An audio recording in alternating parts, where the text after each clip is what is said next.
Buenos días. A continuación, se presenta una entrevista realizada al autor del artículo técnico El rol del gas natural en el desarrollo económico y social de América Latina y el Caribe. En el marco de la plataforma de conocimiento Expertos en Red, se abre un ciclo para la preparación y presentación de artículos técnicos por parte de especialistas de reconocida trayectoria en nuestra región. En esta oportunidad, el mencionado artículo fue desarrollado por Álvaro Ríos Roca, de la consultora Gas Energy, ex secretario ejecutivo de OLADE en el periodo 2006-2007. Bienvenido, ingeniero Álvaro Ríos. Normalmente se entiende que la industrialización está ligada a mejores ingresos económicos cuando se compara la comercialización de materias primas versus la de algún producto con valor agregado. En el artículo se señala que esto depende en gran manera de la ubicación de los proyectos, la cadena de valor, la escala de los mismos y sobre todo el nivel de desarrollo tecnológico que tenga un país. En el caso del gas natural, ¿cuáles son los beneficios económicos de la industrialización para los países de la región? Bueno, es un tema bastante complejo, pero quisiera ampliar un poquito sobre qué hemos expuesto en el paper o en el papel, en el documento técnico que hemos trabajado para ustedes. Lo primero que quiero decirles es que quiero comparar un poco a lo que acontece en América Latina con lo que acontece en Corea o en Japón o en Taiwán. Estos tres países asiáticos, ninguno de ellos tiene recursos naturales. Sin embargo, tienen una industria petroquímica tremendamente avanzada, y esto debe hacernos pensar en Latinoamérica por qué siempre nuestra dependencia a tener la materia prima para pensar en la industrialización de los hidrocarburos o del gas natural en este caso.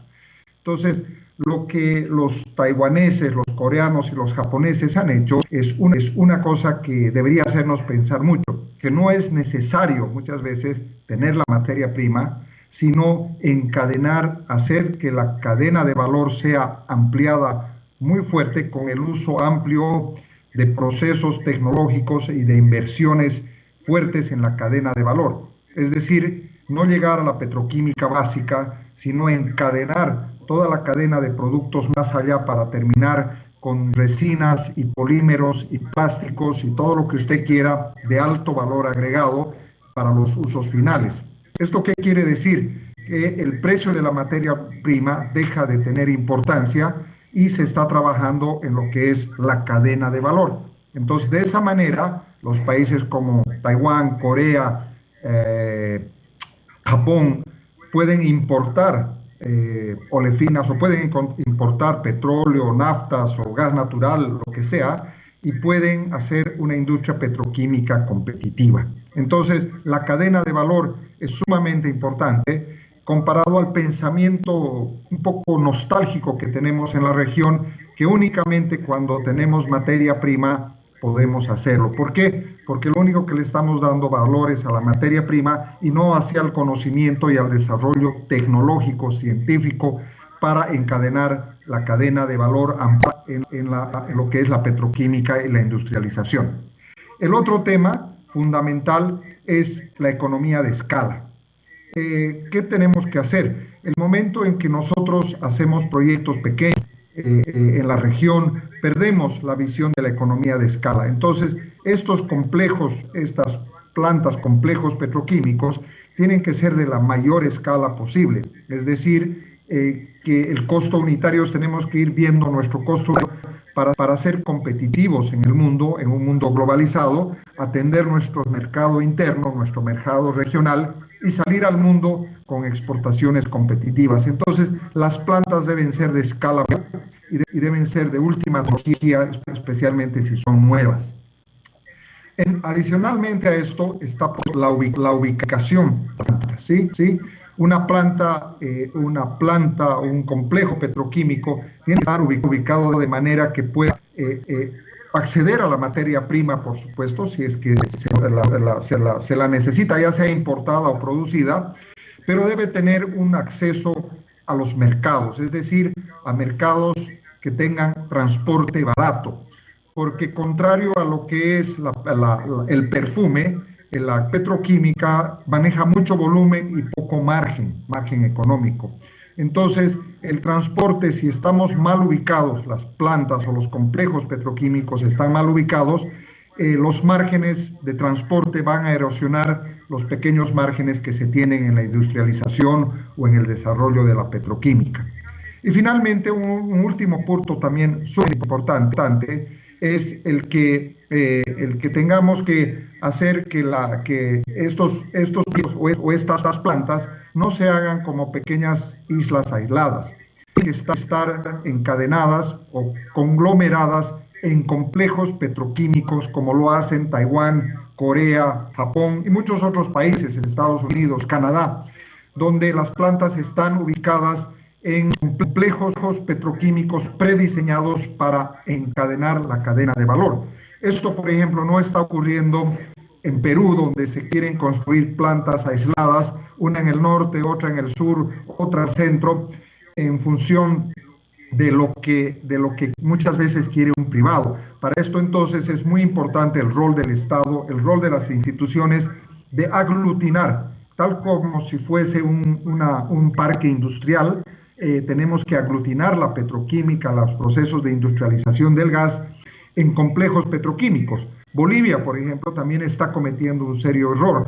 Está instalando plantas petroquímicas separadas en diferentes lugares, que le va a hacer que en el largo plazo, de todas maneras, pierda competitividad y no sea pues el proceso industrial y de industrialización que requerimos en nuestra región. Esas son las reflexiones sobre este primer punto.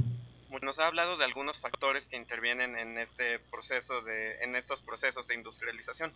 Ahora, ¿cuál es el rol que tiene la tecnología también en el proceso de industrialización en Latinoamérica y el Caribe?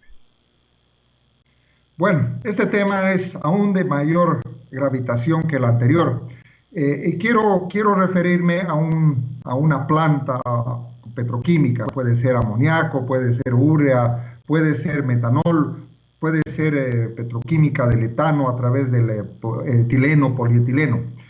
Si el país que hace este desarrollo no tiene algún tipo de desarrollo tecnológico en la contribución a esta planta, el único beneficio durante toda la construcción y la inversión son unas cuantas obras civiles.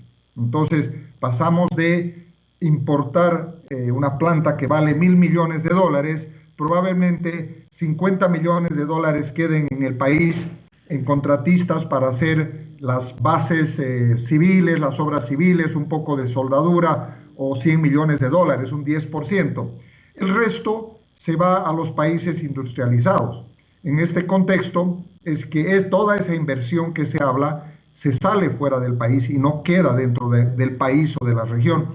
Y es por eso que América Latina está siempre un poco nostálgica en este tema de la tecnología, porque tendemos a ser dependientes en la importación tecnológica, que es lo que realmente le da valor y le da mejor calidad de vida a los ciudadanos de un país. Tal vez escapan un poco a esta realidad latinoamericana. Brasil, que de cierta manera tiene unos desarrollos tecnológicos para avanzar en la industrialización, y le hablo tecnológicos de que en Brasil se pueden fabricar las bombas, se pueden fabricar ciertos reactores, se pueden fabricar ciertas cosas, no solamente fabricar, pero concebir la ingeniería, el desarrollo de estos productos y servicios que van dentro de una planta petroquímica. Entonces, creemos que América Latina, y ojalá OLADE pueda jugar un rol muy importante, es que, como lo dice don Andrés Oppenheimer, aquí estamos mirando a copiar y hacer un poco comercio. Y lo que tenemos que hacer en América Latina es girar a procesos eminentemente tecnológicos de alto desarrollo, donde Brasil lleva un cierto liderazgo, pero aún, a pesar de todos los esfuerzos, está a muchos años luz, diríamos, de lo que son países como Taiwán, como Hong Kong o como China, que realmente basan sus desarrollos no solamente en la instalación de plantas, pero sino también en el desarrollo tecnológico para suministrar servicios y productos para esas plantas, que es la gran diferencia en América Latina, es que no produce nada de esto, nada de estos servicios y productos tecnológicos se producen en la región, a no ser un poquito en Brasil y tal vez con menor intensidad en México. Muchas gracias. Ahora, otra pregunta.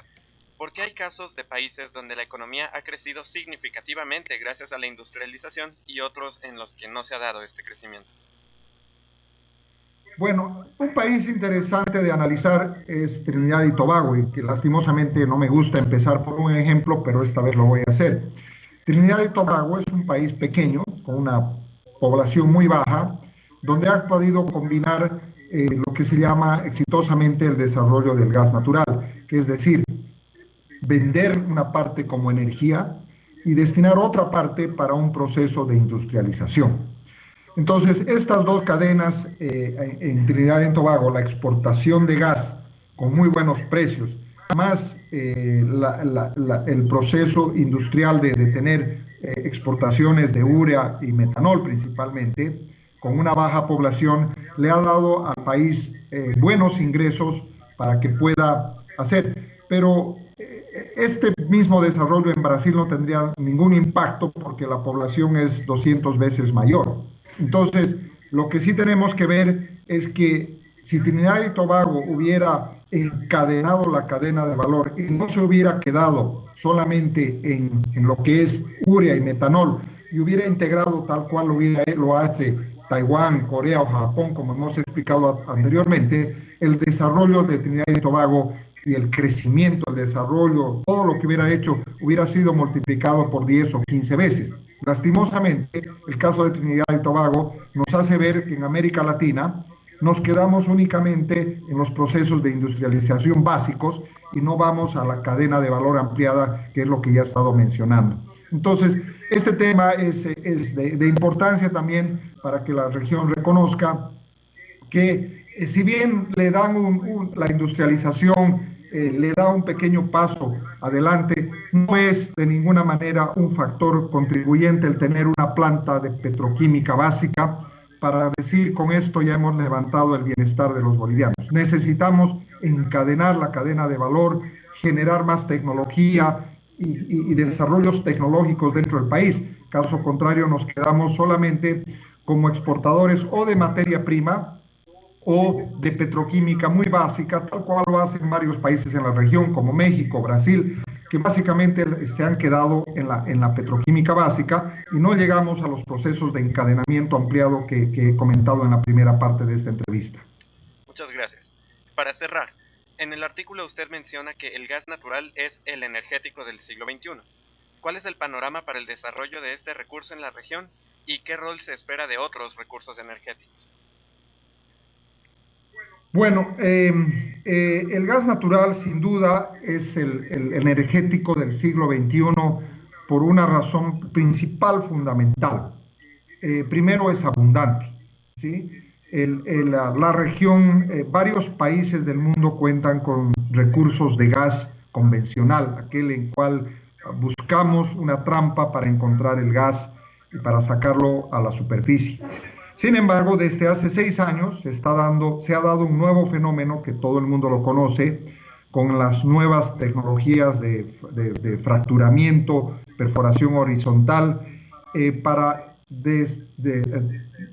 destrabar inmensas cantidades de lo que se llama el gas de esquisto o shale gas en inglés, que están dando una nueva dimensión al planeta en lo que es la abundancia del energético. Entonces, la humanidad o el ser humano va a girar su desarrollo de uso de este energético, los desarrollos tecnológicos para los usos, transporte, en la medida en que este energético sea abundante. Entonces, la abundancia de este energético en todos los países del mundo, en la gran cantidad que tienen, va a hacer que los usos se incrementen hacia el gas natural y vamos a ver aviones volando a gas natural, vamos a ver helicópteros volando, más barcos a gas natural, más vehículos a gas natural, el suplantamiento del gas natural al carbón y al petróleo, y entonces por eso es que es el energético del siglo XXI. Sumado a esta abundancia, porque el carbón también es muy abundante, el gas natural tiene una ventaja fundamental sobre el carbón, su directo competidor en la energía eléctrica, que es el tener, es un combustible mucho más limpio en lo que es su combustión. Entonces, para los que están muy preocupados por el calentamiento global y el medio ambiente, quemar gas natural es una bendición comparado a quemar carbón. Lo vemos en la China, donde China ha basado todo su desarrollo industrial, tecnológico, en base a carbón, y muchas de sus grandes ciudades están tremendamente contaminadas. Entonces China y como Estados Unidos y todos los países están mirando al gas natural como el energético del siglo XXI. Sumado a esto, tenemos otras condiciones del gas natural sumamente importantes también que se suman, que es el que el gas natural es un elemento que puede ser en sus costos de inversión, especialmente para su principal uso, que es la cadena, la generación de energía eléctrica. Los costos de inversión son muy bajos. Los costos de construcción de estas plantas termoeléctricas son mucho menores que las plantas a carbón o las plantas nucleares. Entonces, esta serie de ventajas, sumado a que estas plantas termoeléctricas, por ejemplo, pueden arrancar y apagarse muy rápidamente y ser usados allí donde se necesite cubrir picos de demanda de electricidad. Entonces, toda esta suma de varios factores que explicamos en el producto que hemos desarrollado para OLADE de expertos, hacen que definitivamente el gas natural sea y va a ser el energético del siglo XXI, como el siglo pasado fue del carbón, el anterior fue del petróleo, el anterior siglo a ese fue del carbón y el anterior a ese de la leña. Entonces, creemos que por eso es que la región desde Centroamérica creo que debe hacer todos los esfuerzos para comenzar a convertir toda la generación eléctrica que hay en Centroamérica, que está basada en productos derivados del petróleo como diésel, fuel oils, hay que cambiarlas a la matriz a gas natural. ¿Por qué? Porque estas generadoras, las plantas de ciclo combinado, son las más eficientes, son las más limpias. Entonces, Centroamérica debe hacer un gran esfuerzo para girar hacia el gas natural. Y en lo que es el cono sur, más que todo ya la región sudamericana, la gran mayoría de los países tienen reservas y lastimosamente la integración energética se ha perdido en base a la desconfianza que existe en los países por los suministros, por los cortes que se han dado y gasoductos que están vacíos por todo lado, y la preferencia de las regiones traer gas importado de otras latitudes del planeta a traer gas producto de países vecinos, que sería mucho más económico, que nos favorecería en un intercambio regional, y preferimos ir a un intercambio internacional, traer producto de fuera de la región. Lo hace Argentina, lo hace Brasil, lo hace Chile, en breve lo va a hacer Colombia, y creemos que en Venezuela, si no se dan las inversiones, en breve va a terminar importando GNL. Entonces, esto es una lástima en una región donde varios países, Argentina, Brasil, Bolivia, Perú, Colombia, Venezuela, tienen ingentes cantidades de recursos geológicos, de gas, tanto de convencional como no convencional, pero no se puede llevar a los mercados porque muchas veces se separa el ciclo exploratorio, muchas veces se corta los suministros a los países vecinos. Entonces, todo esto nos hace pensar que la región no va a continuar por un buen tiempo más por la integración gasífera, por gasoductos, y sino más bien va a seguir llenando sus costas de regasificadoras, importando el producto cuando lo tiene adentro, y lo podría intercambiar en un intercambio regional muy beneficioso. Entonces, estas son solamente parte de nuestras nostalgias en Latinoamérica, de tener tanto recurso en Sudamérica en particular, y vemos que nuestras costas están llenas de regasificadoras para gas que se licúa y se produce en otras partes del planeta. Muchísimas gracias por esta conversación y por el llamado a la integración regional, ingeniero Álvaro. A ustedes las gracias. Muchas gracias. El presente artículo fue desarrollado en el marco del proyecto Plataforma de Expertos en Red de la Organización Latinoamericana de Energía, OLADE, con la Agencia Canadiense para el Desarrollo Internacional, CID. Un muy buen día.